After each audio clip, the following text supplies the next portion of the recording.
दोस्तों, बहुत समय पहले की बात है। किसी नगरी में एक युवक रहा करता था। वह युवक बहुत ही शर्मीला था।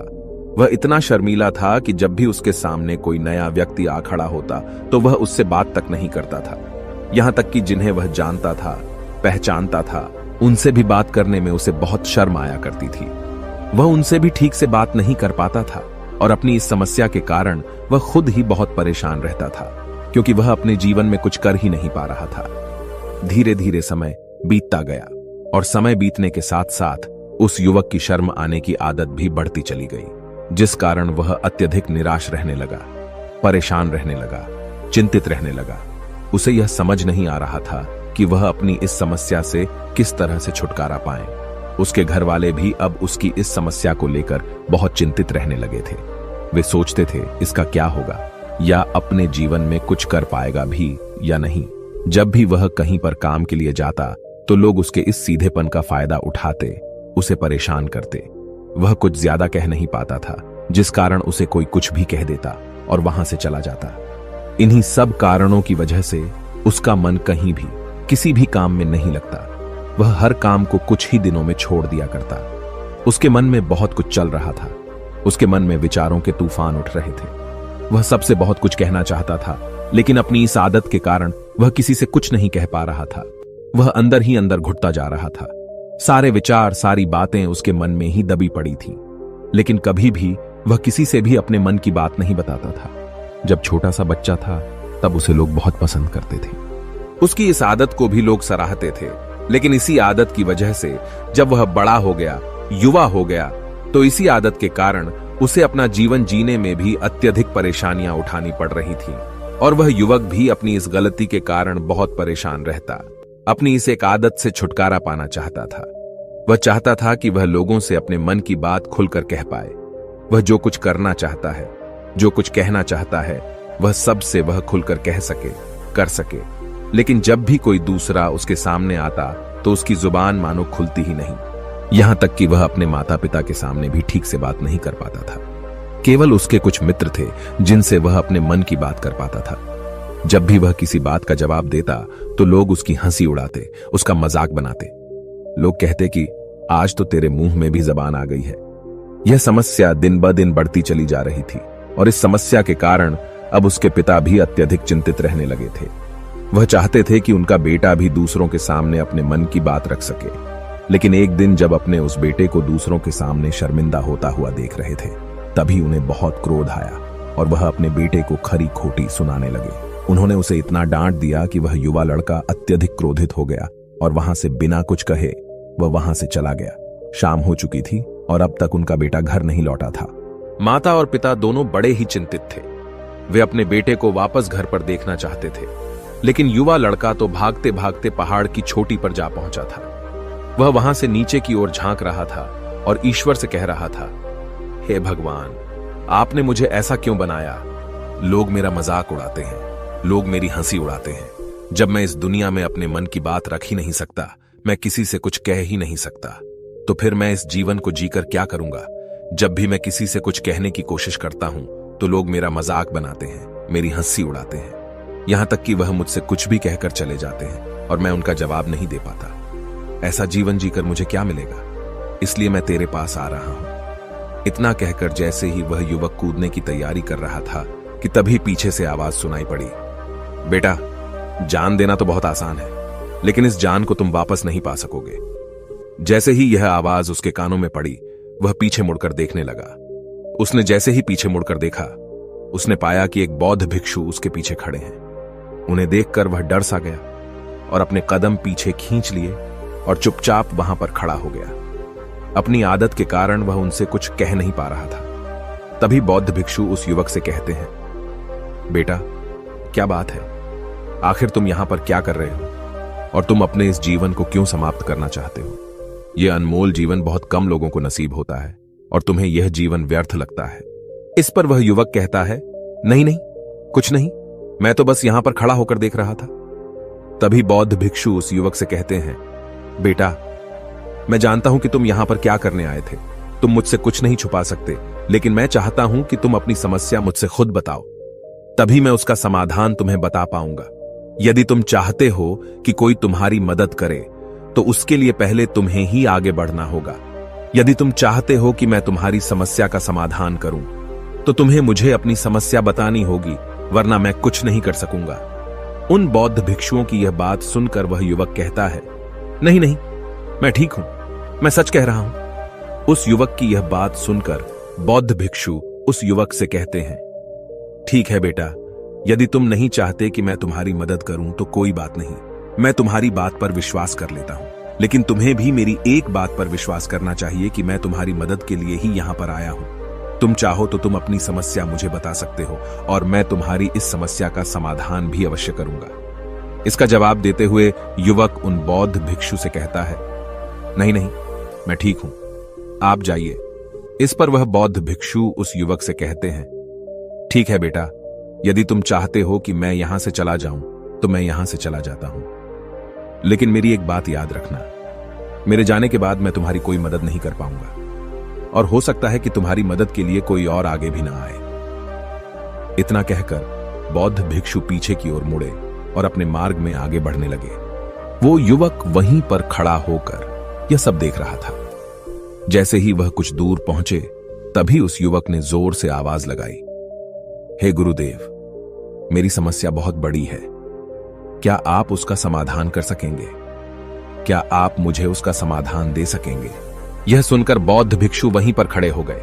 पीछे मुड़कर उन्होंने उस युवक की बात का जवाब देते हुए कहा, बेटा, इस दुनिया में कोई भी ऐसी समस्या नहीं है जिसका कोई समाधान न हो। यदि तुम मुझे अपनी समस्या बताओगे तो मैं उसका समाधान अवश्य करूंगा। तभी वह युवक उन बौद्ध भिक्षु से अपनी समस्या बताते हुए कहता है, गुरुवर, मेरी एक बहुत बड़ी समस्या है कि मैं शर्मीला हूं, जिस कारण मैं किसी से कोई बात नहीं कर पाता। यहां तक कि मैं अपने मन की बात भी किसी को नहीं बता पाता। जब भी मैं किसी से बात करने की कोशिश करता हूं तो लोग मेरा मजाक उड़ाते हैं, मेरी हंसी उड़ाते हैं। जब भी मुझे कोई खरी खोटी सुनाता है, उल्टी सीधी बातें करता है, तो मैं उनका जवाब नहीं दे पाता। मैं लोगों की तरह चालाक बनना चाहता हूं, लोगों की तरह बातों का जवाब देना चाहता हूं, अपने मन की बात करना चाहता हूं। मैं इस दुनिया के साथ कदम से कदम मिलाकर आगे बढ़ना चाहता हूं। क्या इसका कोई समाधान है? उन भिक्षु ने उस युवक की सारी बातें ध्यानपूर्वक सुनी और फिर जवाब देते हुए कहते हैं, बेटा, जरूरत से ज्यादा शर्मीला होना, इसका अर्थ यह है कि तुम्हारे अंदर कोई डर है जिसे तुम पहचान नहीं पा रहे, जिस कारण उसका समाधान करने में भी असमर्थ हो। शर्म करना अलग बात है और डरना अलग। जब हमारे भीतर डर होता है तब हम कहीं भी, किसी से भी कोई भी बात नहीं कर सकते। हमें चारों तरफ केवल डर ही नजर आता है और हम हर जगह से डरते ही रहते हैं, लेकिन इसे शर्माना नहीं कहते। शर्म तो बस एक हद तक तुम्हें चुप रख सकता है। फिर वह बौद्ध भिक्षु उस युवक से कहते हैं, बेटा, तुम सबसे अधिक किससे शर्माते हो? युवक इसका जवाब देते हुए कहता है, गुरुवर, मुझे अपने पिता से बात करने में बहुत शर्म आती है, मैं उनके सामने कुछ बोल ही नहीं पाता। तभी वह बौद्ध भिक्षु उस युवक से कहते हैं, अच्छा, तो यह बताओ, जब तुम अपने पिता से बात कर रहे होते हो या फिर बात करने का प्रयास करते हो तो तुम्हारे मन में कैसे ख्याल आते हैं? युवक इसका जवाब देते हुए कहता है, गुरुवर, जब भी मैं अपने पिता से बात करने का प्रयास करता हूं तो मुझे ऐसा लगता है कि मानो मेरे पिता अभी मुझे डांट देंगे, मुझ पर क्रोध करेंगे, मुझसे या नाराज हो जाएंगे, और कहीं ना कहीं मुझे यह भी लगता है कि मैं कुछ गलत बात ही करूंगा। यहां तक कि मेरे मन में ऐसे भी ख्याल आते हैं कि शायद मेरे पिता मुझसे प्यार ही नहीं करते। परंतु गुरुवर, आप कहते हैं कि शर्म अलग है और डरना अलग बात है, तो क्या कोई ऐसा उपाय है जिससे मुझे डर ही ना हो? क्या कोई ऐसा रास्ता है जिससे मेरे अंदर का यह डर पूरी तरह से समाप्त हो जाए? कृपा करके मुझे इस समस्या का समाधान बताइए। मुझे अपने इस डर से बाहर निकलना है। मुझे लोगों की तरह अपने इस जीवन को खुलकर जीना है। उस युवक की ये सारी बातें सुनकर बौद्ध भिक्षु उस युवक से कहते हैं, जाओ और अपने पिता से कहो कि मुझे कुछ काम करना है और उसके लिए मुझे आपसे कुछ धन चाहिए। यदि तुम उनसे धन मांगने में कामयाब हो गए तो मैं तुम्हें तुम्हारी समस्या का समाधान अवश्य बताऊंगा। वह युवक काफी घबरा गया। उसने उन गुरुवर से कहा, हे गुरुवर, मुझे यह कार्य न दीजिए, मैं उनसे कुछ नहीं कह पाता।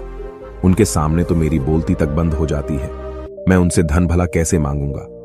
यह बात सुनकर बौद्ध भिक्षु उस युवक से कहते हैं, तब तो तुम्हारी समस्या का कोई भी समाधान नहीं है और न ही तुम कभी भी अपने जीवन को खुलकर जी पाओगे। यह बात सुनकर युवक उन भिक्षुओं से कहता है, गुरुवर, ऐसा न कहें, कृपा करके मुझे कोई और कार्य बताइए, कोई ऐसा कार्य जिससे मेरे अंदर का डर पूरी तरह से समाप्त हो जाए, कोई ऐसा समाधान बताइए। इसका जवाब देते हुए वह बौद्ध भिक्षु उस युवक से कहते हैं, बेटा, यदि तुम्हें अपने अंदर के डर को समाप्त करना है तो पहले तुम्हें मेरा यह कार्य करना होगा जो मैंने तुम्हें कहा है। वह युवक घबराकर काफी देर सोच विचार करने के बाद पूर्ण गुरुवर से कहता है, ठीक है, यदि आप चाहते हैं कि मैं इस कार्य को करूं तो मैं इसे करने का पूरा प्रयास करूंगा। इतना कहकर वह युवक अपने घर लौट जाता है। उसे देखकर उसके माता पिता बहुत खुश हो जाते हैं और वह युवक अपने पिता से डरते डरते कहता है, पिताजी, मुझे आपसे कुछ बात कहनी है। इस पर उसके पिता कहते हैं, बोलो, क्या बात है? युवक आगे कहता है, पिताजी, मैं कुछ काम करना चाहता हूं और उसके लिए मुझे आपसे कुछ धन चाहिए। क्या आप मुझे कुछ धन दे सकते हैं? इतना सुनकर उस युवक के पिता ने उसकी ओर ध्यान से देखा। काफी देर देखने के बाद वह खुशी से झूम उठे और तुरंत ही उन्होंने कुछ धन अपने पुत्र के हाथों पर रख दिया और कहने लगे, बेटा, इतना धन काफी है कि तुम्हें और चाहिए। इसके जवाब में वह युवक अपने पिता से कहता है, नहीं नहीं पिताजी, इतना काफी है, मैं इतने से काम चला लूंगा। वह युवक उस धन को लेकर तुरंत दौड़ा दौड़ा उन बौद्ध भिक्षु के पास लौटा और जो धन उसने अपने हाथों में ले रखा था उसे दिखाते हुए वह कहता है, गुरुवर, जैसा आपने कहा था, मैं धन लेकर आपके पास आ चुका हूं। मैंने अपने पिता से धन मांग लिया है। अब मुझे आप मेरी समस्या का समाधान बताओ। तभी बौद्ध भिक्षु उस युवक से कहते हैं, अरे इतनी जल्दी क्या है, अभी तो तुम्हें मेरे लिए एक और काम करना है, तभी मैं तुम्हें तुम्हारी समस्या का समाधान अवश्य बताऊंगा। और यदि तुम मेरे लिए इस कार्य को नहीं पूरा कर सके तो मैं तुम्हें कभी भी तुम्हारी समस्या का समाधान नहीं बताने वाला। तभी वह युवक उन बौद्ध भिक्षुओं से कहता है, हे गुरुवर, अभी तो मैंने आपके लिए एक काम किया है, अभी आप मुझे एक और काम करने के लिए कह रहे। तभी बौद्ध भिक्षु उस युवक से कहते हैं, हाँ, तुम्हें मेरे लिए एक और काम करना ही होगा। वह युवक एक बार फिर से काफी देर सोच विचार कर उन बौद्ध भिक्षु से कहता है, अच्छा ठीक है, बताइए अब मुझे क्या करना है। इसके जवाब में बौद्ध भिक्षु उस युवक से कहते हैं, जाओ और यह धन जो तुमने अपने पिता से मांग कर लाया है, इस धन को वापस अपने पिता को लौटा दो और साथ साथ यह भी कहना कि पिताजी, मैं अभी काम नहीं करना चाहता, लेकिन जब समय आएगा तो मैं आपसे यह धन वापस ले लूंगा और उससे अपना काम पूरा करूंगा। यह बात सुनकर युवक एक बार फिर से ऊपर से नीचे तक पूरी तरह से कांप गया और कहने लगा, गुरुवर, आप मुझे कोई और काम सौंप दीजिए, मैं उसे जरूर करूंगा। लेकिन अब यदि मैं धन लेकर उनके पास वापस गया तो वह क्या सोचेंगे मेरे बारे में? मैं तो शर्मिंदा हो जाऊंगा उनके सामने। इसलिए गुरुवर, कृपया करके मुझे कोई और काम दे दे। तभी बौद्ध भिक्षु उस युवक से कहते हैं, बेटा, जो काम मैंने तुम्हें सौंपा है, तुम्हें उसी कार्य को पूरा करना होगा, अन्यथा तुम्हारी समस्या का समाधान मैं तुम्हें नहीं बताने वाला। काफी देर सोच विचार करने के बाद वह उन बौद्ध भिक्षु से कहता है, ठीक है गुरुवर, मैं वापस जाता हूं और यह धन लौटाकर मैं अभी आता हूं। वह तुरंत दौड़ा दौड़ा अपने पिता के पास वापस लौटा। उसने अपने पिता से कहा, पिताजी, मैं यह धन अभी नहीं लेना चाहता, अभी यह धन आप मुझसे वापस ले लीजिए। जब मुझे कोई काम पड़ेगा तो मैं आपसे यह धन वापस ले लूंगा। उसके पिता ने उस युवक की तरफ घूर घूर कर काफी देर तक देखा और फिर मुस्कुराते हुए कहने लगे, बेटा, मैं समझता हूं कि किसी भी काम को शुरू करने से पहले हमें उसके बारे में जानकारी इकट्ठा करनी चाहिए। उसके बारे में समझना जरूरी है। कब, क्या, कैसे और कब तक करना है, इसके बारे में भी हमें जानकारी लेनी जरूरी है। कोई भी काम ऐसे ही नहीं शुरू किया जा सकता। उसमें हम सफल होंगे या फिर नहीं, इसका भी अनुमान हमें लगाना पड़ता है। और जब हम इन सभी के बारे में सही जानकारी प्राप्त कर लेते हैं, तभी हमें धन लगाना चाहिए। मुझे बहुत खुशी है कि तुमने यह सही निर्णय लिया है। जब तुम्हें यह समझ में आ जाए कि जो कार्य तुम करने जा रहे हो वह तुम्हारे लिए उचित है, तब तुम चाहो तो मैं तुम्हें यह धन वापस लौटा दूंगा। युवक अपने पिता से यह सारी बातें सुनकर मन ही मन बहुत प्रसन्न था। उसने यह तो उम्मीद तक नहीं की थी कि उसके पिता हंसकर उसे इस तरह से सारी बातें समझाएंगे। वह मन ही मन यह सोच ही रहा था कि तभी उसके पिताजी उसके और करीब आए और अपनी उस युवा बेटे को गले से लगा लिया। जैसे ही उसके पिता ने उस युवक को गले से लगाया, उसको बहुत अच्छा महसूस हुआ। उसका आत्मविश्वास, उसका हौसला और बढ़ता गया। उसके बाद युवक वापस पुण्य गुरुवर के पास लौटा और कहने लगा, गुरुवर, जैसा आपने कहा था मैंने बिल्कुल वैसा ही किया है। मैंने धन अपने पिता को वापस कर दिया है। अब तो कृपया करके मुझे मेरी समस्या का समाधान बता दीजिए। तभी बौद्ध भिक्षु उस युवक की तरफ देखकर मुस्कुराते हैं और इस युवक से कहते हैं, बेटा, इतनी जल्दी क्या है? अभी तो तुम्हें मेरे लिए एक और काम करना ही पड़ेगा। वह युवक कहता है, महाराज, आप आखिर मुझसे बार बार इस तरह से काम क्यों करवा रहे हैं? क्या आपके पास मेरी समस्या का कोई समाधान नहीं है? कहीं आप मुझे बेवकूफ तो नहीं बना रहे? जिस तरह से लोग मुझे बेवकूफ बनाते हैं, क्या आप भी मेरे साथ वही तो नहीं कर रहे? आपने कहा, जाओ अपने पिता से पैसे मांग कर लाओ। मैंने पैसे मांग कर लाए। आपने फिर कहा, जाओ ये पैसे अपने पिता को लौटा कर आओ। मैंने आपके कहे अनुसार बिल्कुल वैसा ही किया और अब आप कह रहे हैं कि मैं आपके लिए एक और काम करूं। नहीं, ये मुझसे नहीं होगा। तभी बौद्ध भिक्षु उस युवक की तरफ देखकर मुस्कुराते हैं और कहते हैं, बेटा, बस यह आखिरी काम है और यह बहुत सरल भी है। तुम जैसे ही इस कार्य को पूरा करोगे, मैं तुम्हें वचन देता हूं कि मैं तुम्हारी समस्या का समाधान तुम्हें अवश्य बताऊंगा। इस पर वह युवक फिर से एक बार सोच विचार करता है और उन बौद्ध भिक्षु से कहता है, ठीक है, लेकिन यह आखिरी काम जो मैं आपके लिए करूंगा, बताइए मुझे क्या करना है? तभी बौद्ध भिक्षु एक मूर्ति निकालकर उस युवक के हाथ में थमा देते हैं। वह मूर्ति दिखने में बहुत ही साधारण सी थी, लेकिन वह बौद्ध भिक्षु उस युवक से कहते हैं, बेटा, तुम्हें इसे बाजार में ले जाना है, इसे बेचना है और इसके बदले में तुम्हें 100 सोने के सिक्के लेकर आने हैं। जब तुम यह करने में सफल हो जाओगे, तभी मैं तुम्हें तुम्हारी समस्या का समाधान तुम्हें बता पाऊंगा। वह युवक उस मूर्ति को अपने हाथ में लेकर बड़े ही गौर से देखता है और उन बौद्ध भिक्षुओं से कहता है, हे गुरुवर, यह तो बड़ी ही साधारण सी मूर्ति लग रही है, मानो मिट्टी की बनाई गई हो। इसके लिए भला 100 सोने के सिक्के मुझे कौन देगा? कहीं आपका माथा फिर तो नहीं गया है? इसके 1 या 2 सोने के सिक्के मिल जाए वही बहुत है, लेकिन इसके लिए 100 सोने के सिक्के कोई नहीं देगा। तभी बौद्ध भिक्षु उस युवक से कहते हैं, बेटा, मैंने जो तुम्हें काम सौंपा है, यदि तुम उसे पूरा करोगे तभी तुम्हें तुम्हारी समस्या का समाधान मिल पाएगा, अन्यथा तुम चाहो तो अपने घर लौट सकते हो। फिर से वही अपने पुराने जीवन में, जहां लोग तुम्हारा मजाक बनाते हैं, लोग तुम्हें डराते हैं, सताते हैं। मैं तुम्हें यहां अपने डर को निकलने में तुम्हारी मदद कर रहा हूं। तुम मेरे यह काम करके अपने डर को धीरे धीरे भगा पाओगे। मेरे इस काम को पूरा कर दो, तुम्हें सब समझ आ जाएगा।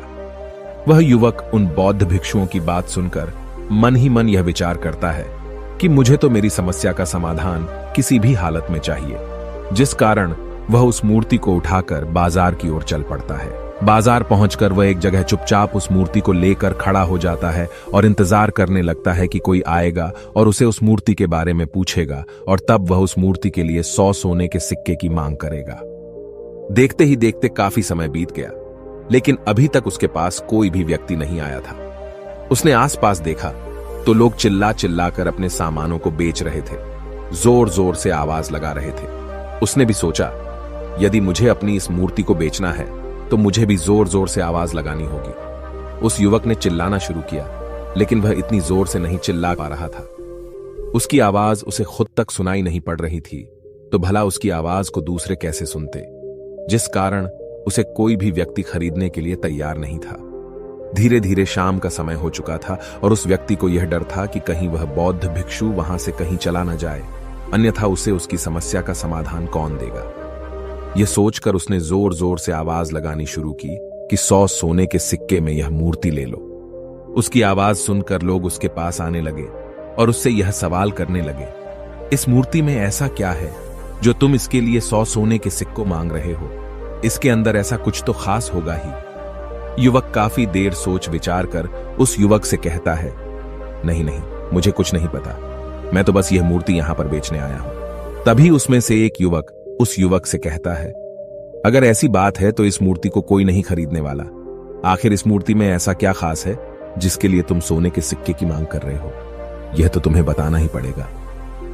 धीरे धीरे कई लोग उसके पास आए और सभी ने बस एक ही सवाल किया, आखिर इस मूर्ति में ऐसा क्या खास है, ऐसी क्या बात है जिसके लिए तुम सोने के सिक्के की मांग कर रहे हो? उस युवक ने से बातचीत की, उन्हें समझाने की कोशिश की, कई प्रयत्न किए, लेकिन कोई भी उस मूर्ति को 100 सोने के सिक्के देकर खरीदने के लिए तैयार नहीं था। वह निराश हो गया। उसे कुछ समझ नहीं आ रहा था कि वह क्या करे। तभी बाजार में उसने देखा कि कुछ लोग अपने सामानों की खासियत बता रहे हैं। उसे बेचने के लिए उसकी खास खास बातों के बारे में लोगों को समझा रहे हैं। यह देखकर उसने भी सोचा कि मुझे भी इस मूर्ति की कुछ खासियत लोगों को बतानी होगी। उसने फिर एक बार जोर जोर से आवाज लगानी शुरू की। समस्या का समाधान निकालने वाली मेरी गुरु की इकलौती मूर्ति, जो इस दुनिया में केवल एक ही है, जिसके पास भी यह मूर्ति होगी, उसके घर में कोई समस्या नहीं होगी। यह मूर्ति उस समस्या का समाधान तुम्हें अवश्य बताएगी। यह सुनकर लोग उसके पास पहुंचने लगे और उसे यह सवाल करने लगे, क्या सच में यह मूर्ति जिसके पास होगी उसके पास कोई समस्या नहीं होगी? क्या सच में यह सभी समस्याओं का समाधान करती है? इसका जवाब देते हुए युवक कहता है, हां, सभी समस्याओं का समाधान कर देती है।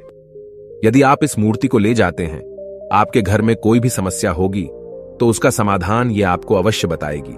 चाहे कोई भी समस्या हो, कैसी भी समस्या हो, कैसी भी परिस्थिति हो, आपको इसका समाधान अवश्य मिलेगा। इतना सुनने के बाद अब वही एक मूर्ति सबको चाहिए थी। उस मूर्ति के दाम लगाने लगे। कोई उसे 200 सोने के सिक्के तो कोई 400, कोई 600 तो कोई 1000 सोने के सिक्के देने के लिए तैयार था। उस मूर्ति की कीमत लगातार बढ़ती जा रही थी। जैसे जैसे लोगों को पता चलता जा रहा था कि यह मूर्ति लोगों की समस्या का समाधान करती है, लोग उसे किसी भी कीमत पर खरीदने के लिए तैयार हो गए थे। अब वह युवक भी आत्मविश्वास के साथ और जोर से चिल्ला रहा था, लोगों को उस मूर्ति के बारे में समझा रहा था, बता रहा था। अब उसके मन में कोई डर नहीं था। वह लोगों को उस मूर्ति के बारे में पूरे आत्मविश्वास के साथ, बिना घबराए, उस मूर्ति की खासियत बताने में लगा हुआ था, जिस कारण लोग उस पर भरोसा कर रहे थे। और वह भरोसा लोगों की नजरों में नजर भी आ रहा था। जैसे जैसे अंधेरा होता गया, लेकिन लोगों की भीड़ मानो कम होने का नाम ही नहीं ले रही थी। लोग उस मूर्ति को खरीदना चाहते थे। उस युवक ने जोर से आवाज लगाई कि मुझे क्षमा करें, यह मेरे गुरु की मूर्ति है और मैं इसे बेचना नहीं चाहता। इतना कहकर वह युवक उस मूर्ति को लेकर वापस खाली हाथ लौट आया और उन गुरुवर के पास पहुंचा और उन गुरुवर से कहने लगा, हे गुरुदेव, आपका बहुत बहुत धन्यवाद। इस मूर्ति ने मेरी समस्या का समाधान कर दिया। मुझे समझ में आ गया कि मेरी क्या समस्या थी। हालांकि मैं इसे बेचकर सोने के सिक्के तो आपके लिए नहीं ला पाया, लेकिन मुझे मेरी समस्या का समाधान अवश्य मिल गया। आपका बहुत बहुत धन्यवाद। इस बात को सुनकर बौद्ध भिक्षु उस युवक से कहते हैं, बेटा, मैंने तुम्हारी समस्या का समाधान नहीं किया है। तुमने तो खुद ही अपनी समस्या का समाधान किया। अपनी समस्या तुमने खुद ही सुलझाई है। तुम्हारे मन में हजारों सवाल थे। मैं यह करूंगा तो लोग क्या कहेंगे, मेरे बारे में क्या सोचेंगे। यदि मैं अपना मुंह खोलूंगा तो लोग मेरे पर हंसेंगे। यदि मैंने मुंह खोला तो मैं कुछ गलत ही करूंगा। ऐसे कई सारे विचार तुम्हारे मन में थे। ऐसे कई सारे डर तुमने अपने मन में पाल रखे थे। लेकिन जब इस मूर्ति के बेचने के दौरान तुमने उन हजारों लोगों का सामना किया, उनके सामने खुलकर अपनी बात रखी, उनके सामने खुलकर वह कहा जो तुम्हें कहना था, तो तुम्हारे मन का डर खुद समाप्त हो गया। जिसे तुम शर्माना कहते थे, वो अपने आप ही तुम्हारे भीतर से कहीं गायब हो गया। युवक अपने गुरु की यह बात सुनकर अपने गुरुवर से कहता है, गुरुवर, आप सही कहते हैं। आपने आज मेरे मन में वो विश्वास जगा दिया है जिसे मैं अब अपने जीवन में कुछ भी हासिल कर सकता हूं। आपका बहुत बहुत धन्यवाद। डर को धीरे धीरे खत्म करने से ना ही आपको शर्म आएगी और ना ही डर लगेगा। और जब आपके भीतर का डर हमेशा के लिए समाप्त हो जाएगा, तो आप अपने जीवन में जो भी कुछ करना चाहते हैं, जो भी कुछ पाना चाहते हैं, उसका रास्ता आपके लिए पूरी तरह से साफ हो जाएगा और आप अपने मार्ग पर तेजी से आगे की ओर बढ़ने में सक्षम भी हो जाएंगे। इसलिए लोग क्या कहते हैं, क्या कहेंगे, ये सब छोड़ दीजिए और खुद पर विश्वास कीजिए, क्योंकि आप ही हैं जो अपने इस डर का सामना कर सकते हैं। अगर आप किसी ऐसे व्यक्ति को जानते हैं जो हर वक्त शर्माता है या अपनी बात खुलकर लोगों के सामने नहीं रख पाता, तो ये वीडियो उनके साथ शेयर करना ना भूलें। दोस्तों, उम्मीद है कि आपने आज के इस वीडियो से जरूर कुछ न कुछ सीखा होगा। ऐसी ही ज्ञान से भरपूर कहानियां सुनने के लिए सब्सक्राइब कर चलिए मिलते हैं एक और वीडियो में। तब तक के लिए अपना ख्याल रखें। नमो बुद्धाय।